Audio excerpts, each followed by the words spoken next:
Of course, Hanzo was focused so much, they used everything onto Hanzo. And once that is gone, they were lacking the damage, and SD was popping off with that warp build.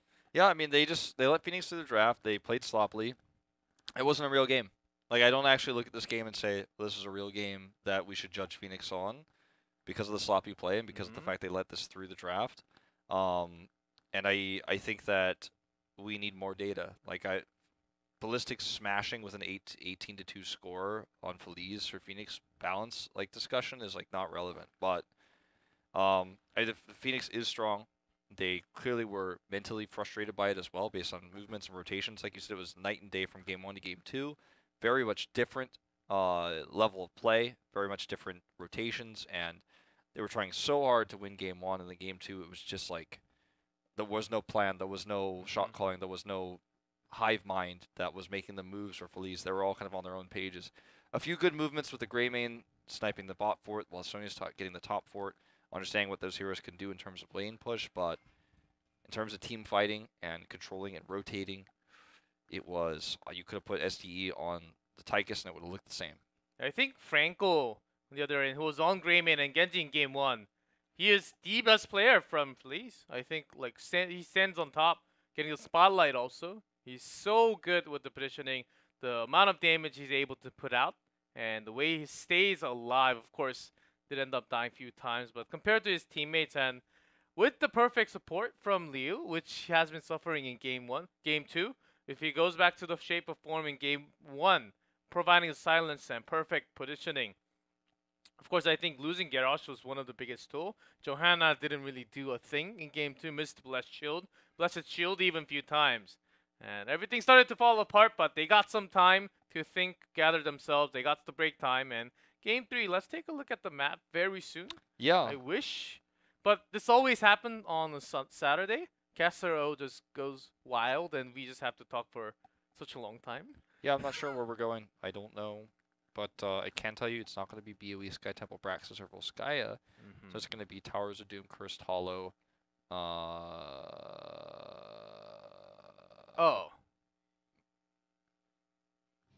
Or Infernal Shrines. Infernal Shrines! Infernal Shrines! Infernal Shrines, indeed. Hey, Wolf. Hey, G-Cliff. There was lots of response that KR casters are the best casters, but not towards us. What does that mean? Are we lacking hype? No! Infernal Shrines! Infernal Shrines! Game 3! Here we go! Oh my god! Phoenix was playing today! Can you believe it, G-Cliff? Is it gonna happen again? I know! It might happen! Rip ears. Sorry, guys.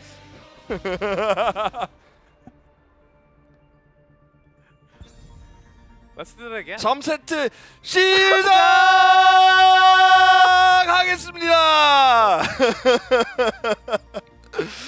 Alright, let's jump into the game 3. Okay, we did our moment, so never again. Yeah, never again. Maybe but once again. But if you guys want us to cast like Maybe that, you know. once again, you know. Some other time.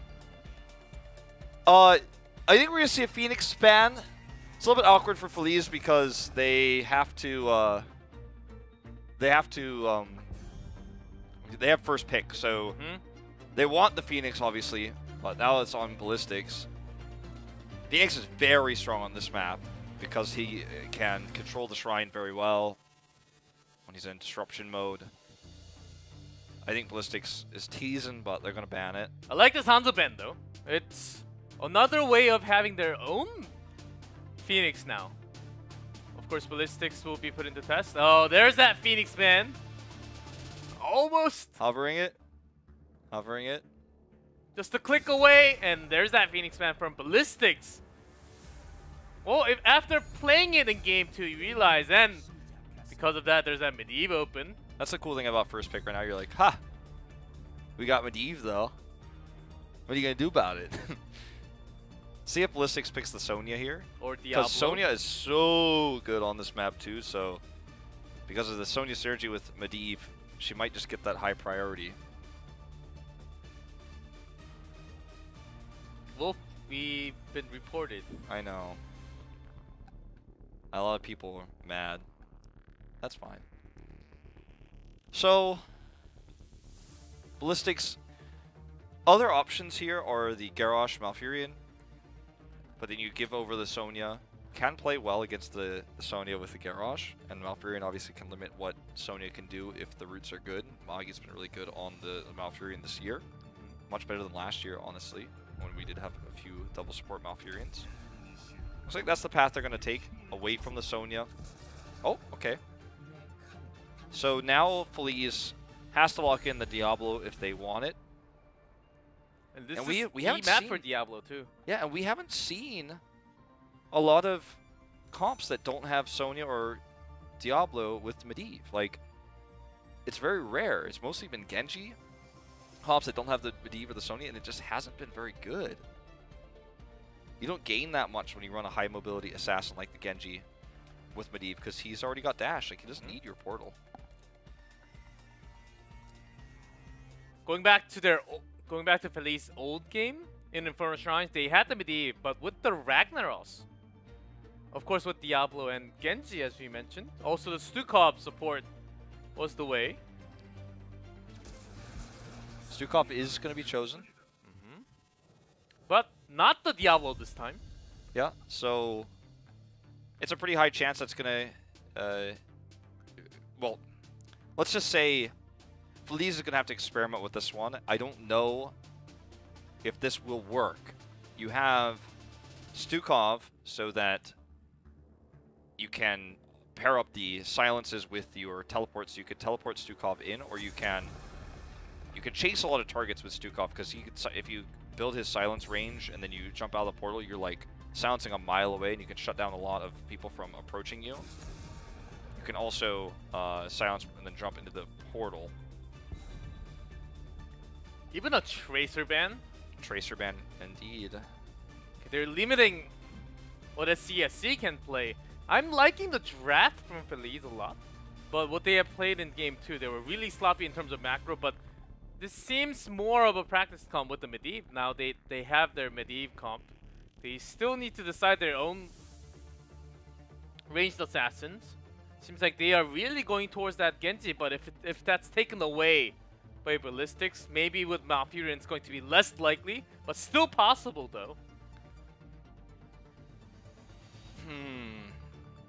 Thinking emoji. With the Garrosh pick here, and the Stukov's already out, Tyrael's kind of off the cards, I think, as a main tank. It's a little bit tough to pull that off. Well, see? picking the Johanna. They know exactly what Feliz is like to play. Now, what does Feliz do in terms of damage? They lost the Genji. What is the function of the Medivh here? Oh, Gul'dan? here comes Gul'dan, double mage, and Rag once again to defend. And also as a mage in a way? Does this even work, Wolf? I don't like it. I do not like it either. There's less of a melee damage, Like, and you can't do anything with the portal. just What as- is like, what the portal is? The Medivh first pick is supposed to be allowing you to, empowering you to go forward and grab picks, grab kills. You are not going to kill anybody with this composition. You can use it to run away. That's about it. You've got a lot of poke and slow damage, but Medivh, sort of a mage. Half support, Gul'dan a mage. Ragnaros in Molten Core form, totally a mage.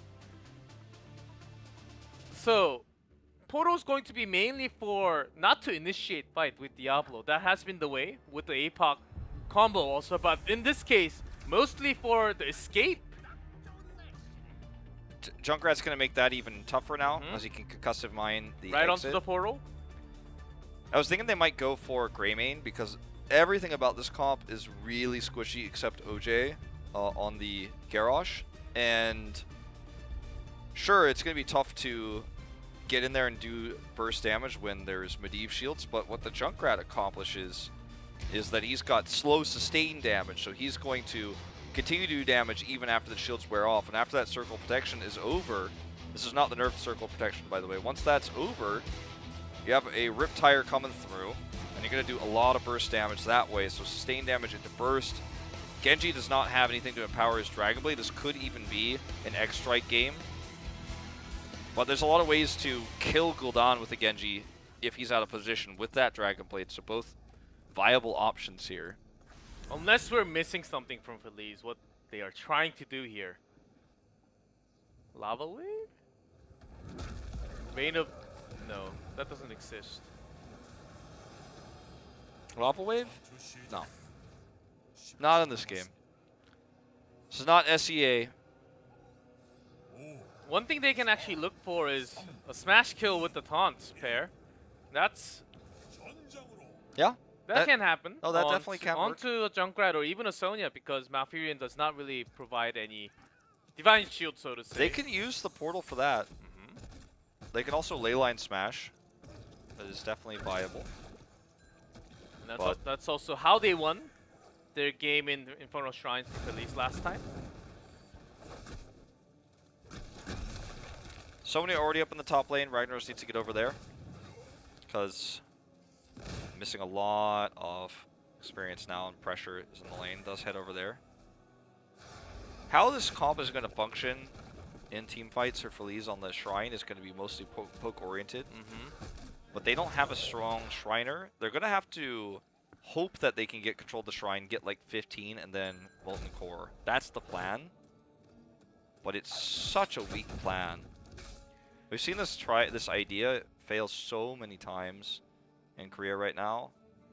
They're just trying to poke from side, and hopefully they can pick up the numbers, but they will not have the better positioning in that way. Let's wait until the Shrine phase and see what kind of things Feliz is thinking of. They do have strong... Even a Garrosh would not be so strong against what Ballistix has. Some burst damage. When the Riptire comes in, that's going to be a secure kill to OJ. There's a throw onto Malfurion, the perfect target. Silence follow-up, body block. Great job by OJ there. OJ's been good on the Garrosh tonight. He really has. Keep him away from the Murd. Yeah, his Northern play has been not so successful, I would say. Yeah, it's been a little bit lower of a win rate. Maybe we could say, perhaps say higher death count than accepted. Like a little bit of an anomaly there on the Muradin. It was a little bit different than we expected. He has played 15 games of Muradin. He's 5-10. Even when he was chosen as the interview, after game he was saying that, I don't know why I am here as the MVP. After dying so many times as a Muradin. Yeah, he said he's good at Johanna, but he never gets to play her. Seeing a little bit more Johanna this week, though. It's not from him. Getting some stacks right now. With that Echo, getting that Echo Corruption later will be a big tool. But against heroes that with lots of escapes, Junkrat and Genji can always escape from those Echo Corruption. So it'll be tough to have all the skill shots land on those targets. Yeah. Here comes the first Shrine. Okay, they're not even able to get control early. This is probably just going to have to be Feliz giving up control and using the Molten Core defensively rather than trying to secure the last kills here with it. Okay, look at the dives coming through here from SC, doing so much damage. Look at the health bars on Feliz. Everyone's weakened. They have been pretty competitive in terms of the defender's number, though. Hooligan's actually using his Condemn a little bit early, so he's actually like prepping it for Hinauten to get the last kills sometimes. Frankel doing a great job from the side, but Jonga comes right next to him. OJ knocked in with this Concussive Mine, though, does get into the portal. Looks like Ragnaros was considering a Molten Core, but is just going to tap and come back up here. OJ, very low, 38 armor, though. Getting the healing spreaded among the team. Yep. Not onto OJ, though. Gets some protection. Gets caught here. The grenades are connecting. 10 away, so no more contesting. They tried to get the numbers and position, but last time they actually used that Molten Core as a defense and got extra soak from the other lane at least. But this time, they were willing to contest and lost it. Yeah. They didn't gain anything from it. Molten Core comes out. You would think because it's a frozen Punisher that it would melt faster, but not going to happen. SC. Nope. That's how the real world works, not how the gaming world works. It does save the wall, so this doesn't get too much done. But what do they gain from this? when your composition is just like, well, it wasn't that horrible, is the best thing you could say. You gotta wonder about your composition. The Ragnaros losing matchup against Sonya in the top lane, the lack of fight potential pre-10 with this comp. They got one pick with the silence, but otherwise haven't been able to do anything since. Will they ever be able to get control of the Shrine first to use the Molten Core to finish it? Will they ever have a chance to really grab in those last defenders when Hooligan's not making mistakes with his Condemn? Like, I don't think so. That comes after 10. The chances come after 10 for Feliz when they have the smash along with the lane line combo and maybe a Horrify for disengage. I think they have lots of tools, but depending on the mechanical timing and how many targets that they can actually land that on will matter a lot. In terms of Ballistics, all they have to do is keep their positioning Junkrat away from the mainland, make sure he's never caught in that ley line. As long as he's away from that team fighting zone, I think they're safe. Yeah. It's definitely going to be ley line. I think in this situation too, there's no real argument to be made for Polybomb because it's a more potent comp from Ballistics, with the exception of when SC does go in to try to get the harass damage done with his dash build. Frankly, you're getting a lot of damage on the wrong side of the map. Does heal his way around here. Gets the portal, will escape. Close call there. John was coming over to maybe find some lasting damage there to kill him. Flea's not too far behind this game, though. I just feel like they really come online post-10. They got bullied pre-10. It's like, Lee was like, where is SC? It's not the worst time, and SC maybe trying to snipe on 2 on target. Goes into Lu. Liu does some damage, but all they have to do is push in, and they have 10 for now. Nothing special. It is lane line. Yeah. I can't believe they didn't go for the other thing that's not Horrify. Rain of Destruction. Yeah, why didn't they Rain of Destruction? That would get them the last defenders they needed. Come on. You don't even have to risk yourself. You can be so far away. It's so safe. I know, like, have Molten Core and Rain of Destruction. You will have Team Wipe. No Lava Wave either. Rip the dream on that one. We knew it was pretty unlikely. Did we ever have Rain of Destruction in Korea? I think one time in 2015. Or, sorry, 2016. Godan wasn't even out? Yeah, 2016. Yeah. I think 2016 summer we did see one game with it. It was not good. There's the combo they were needing. Jongas! Oh! Gets blown up there. The Horrify was a little bit weird there. That wasn't really useful anyway, but hey, this is how you make these picks happen post-10. The dream is real for them. And that's how they take control of the Shrine, by taking kills. So this is where their comp really comes online. This should be a one Shrine for Feliz. They're even going to get the Shaman Cap to help push with it. Medivh is split soaking too. They're doing everything right. And what is Ballistix going to do now? Because they know this is a lost Shrine. Like, what do? They don't have any camps they can take on the map. They just try to team fight regardless of the Punisher, because I don't think that's a good idea either. Like, what? There's really nothing for Ballistix to do right now. Maybe do a 4-man push mid or something. Like, they're just getting in a position to defend. Can't really do anything when you lose 2 members like that right before an important Shrine fight. Once you know you lost the Shrine base, basically the best thing to do when you have the time, go to the other lane and soak up that EXP, so make sure you don't really fall behind too much. Oh, look at that ley line. I think the cooldown is back just now. Oh, look at the burst here. Junkrat is dead. Please make an argument to take this game. This is going to be a pick on to Magi, too. That's what they want. Body block's coming through from OJ. He's got that armor. Condemn will save Magi. Look at all that corruption damage, though. The Punisher's getting involved here. Dragon Blade's out.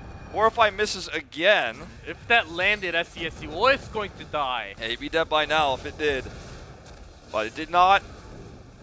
Flea's going to get this keep wall down. Ragnaros split soaking correctly. And it looks like this is all they're going to get. Gonna walk away. There's a Jonah wants to prevent protection now, so they're all gathered up together. Oh, you try to get the portal surge running normally. He gets caught, doesn't get in there. Oh, this escape will not be successful. I think that he should be fine. Well, you know, we do have to... I'll hold that thought. He's not going to be fine. Or is he?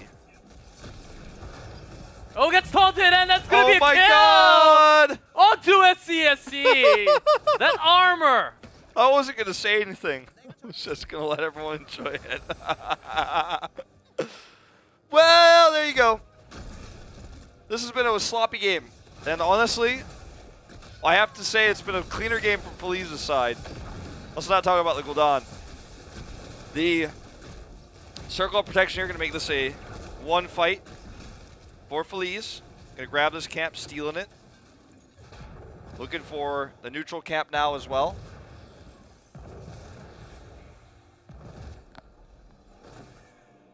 Well, what do you do here as Ballistix? Do you just have to be careful of that Raven on the in the sky?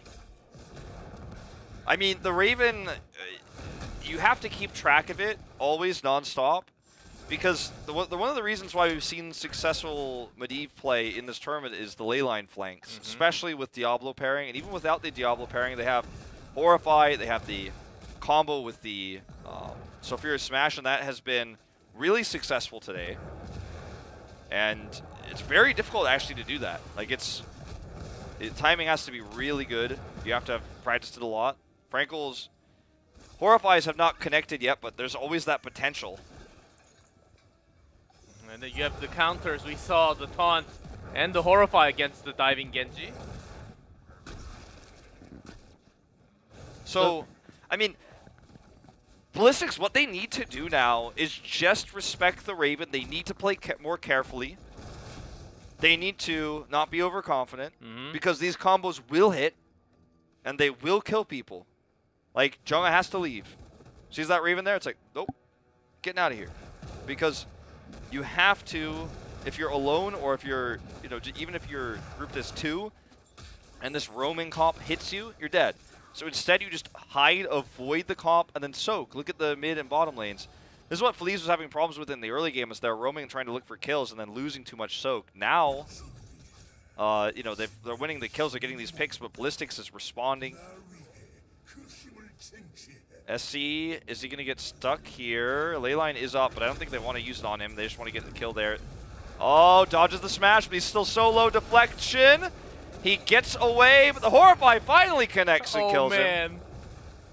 It looked like a shooting game for a second. Try to dodge all the missiles coming at you. Yeah.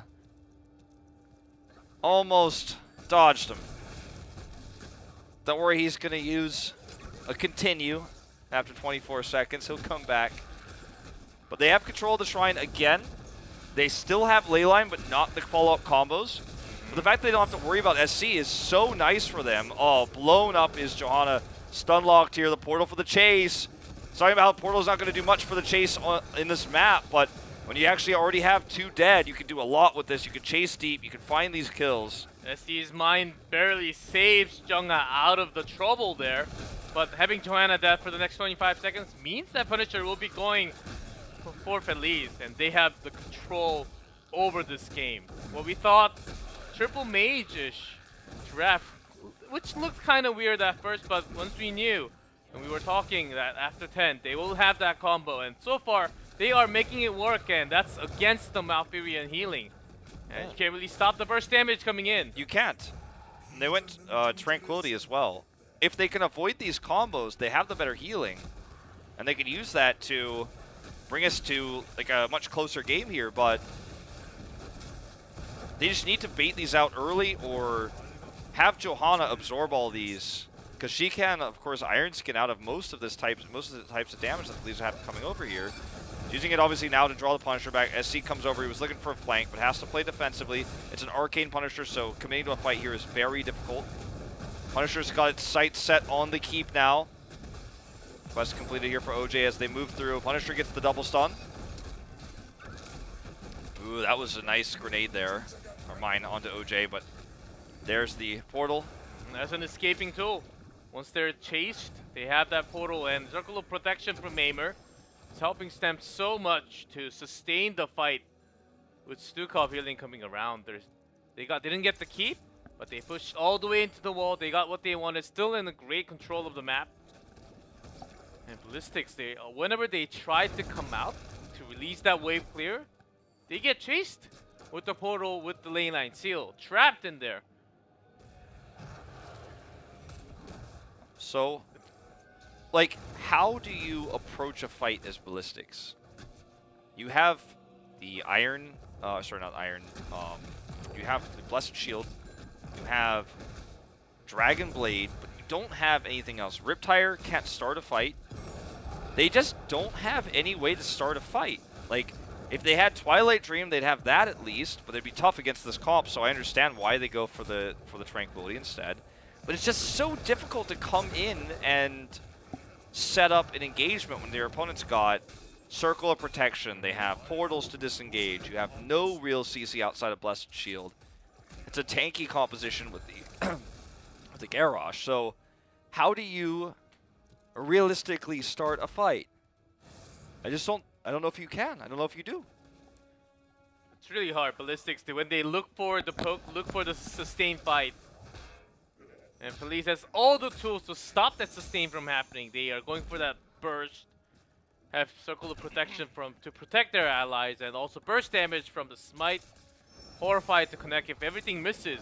So that's why even Genji, who was the one with the most utility, so you think he can actually step out, try to do some wave clears to get that experience soak, but he wasn't even safe last time. We saw it from the bottom lane. So Ballistix, they're not really coming out at all. They're just looking towards that long game. Maybe we can keep this key for the longest time possible. Every time they see 5-man somewhere, they send someone to split soak. It's been mostly the Sonya, obviously, but Genji's doing it now in the bottom lane. 20's up. It is going to be bot Shrine first. Feliz wants to try to get a keep with this 20 before the Shrine fight starts. So they're heading over towards this keep right now.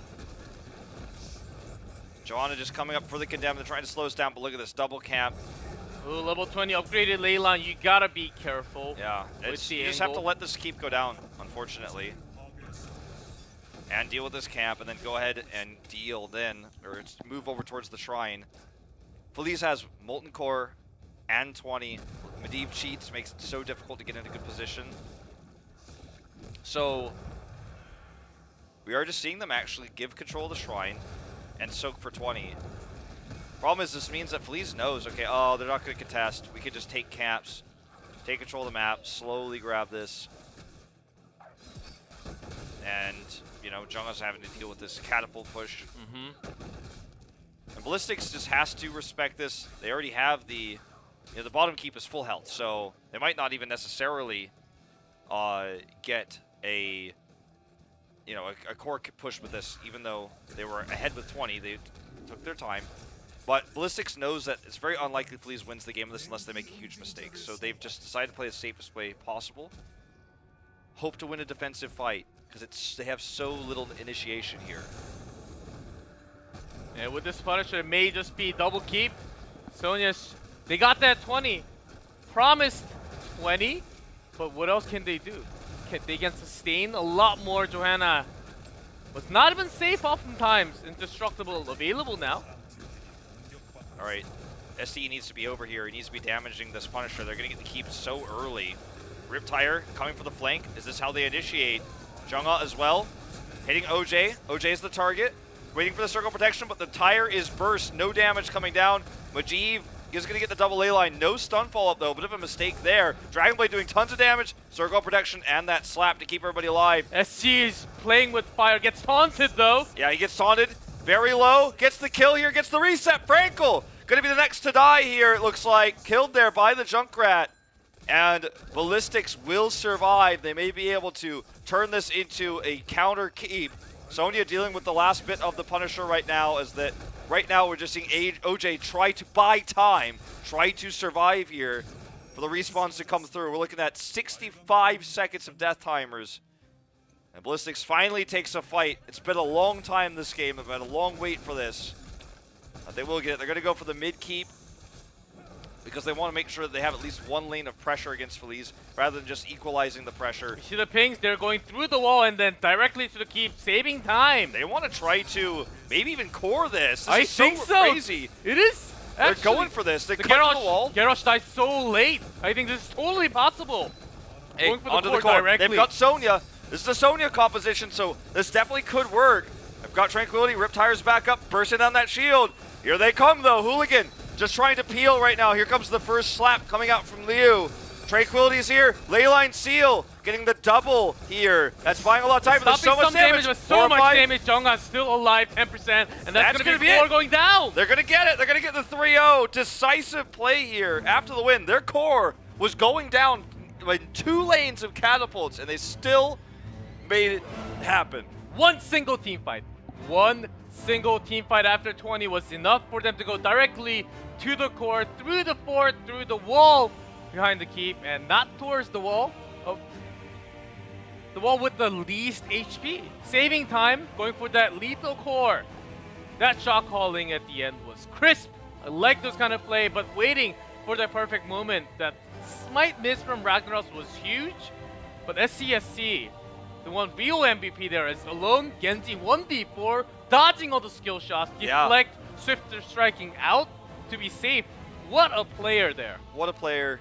SC's always been so fantastic on whatever DPS he plays. The Genji, the Hanzo, the Tracer, they occasionally run these days.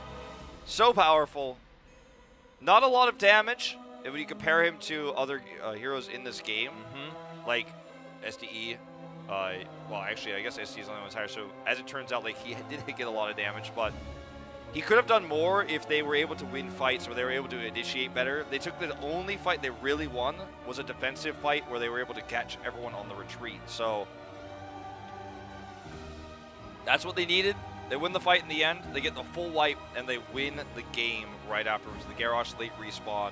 Very impressive here on the side of Ballistix. Yep, a great game by Ballistix. You wait for that moment. You wait for the moment. Even though you're losing the entire game, never give up. Wait for the moment where the opponent makes a mistake.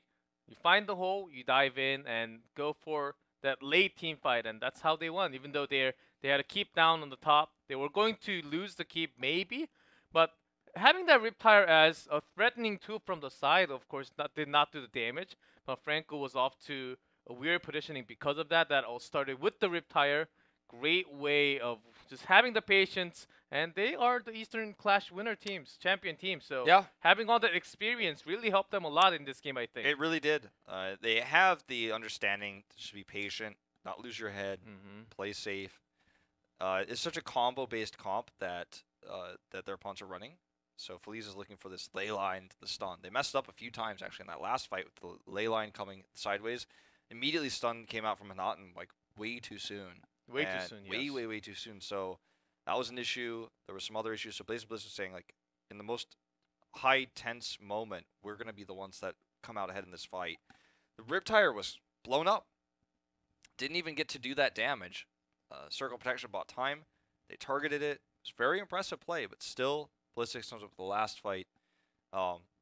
This happens a lot in Heroes of the Storm, actually, in late game, because you're just so powerful, you just walk across and kill everything. That's why, for me, I personally don't like it when games end like this, though.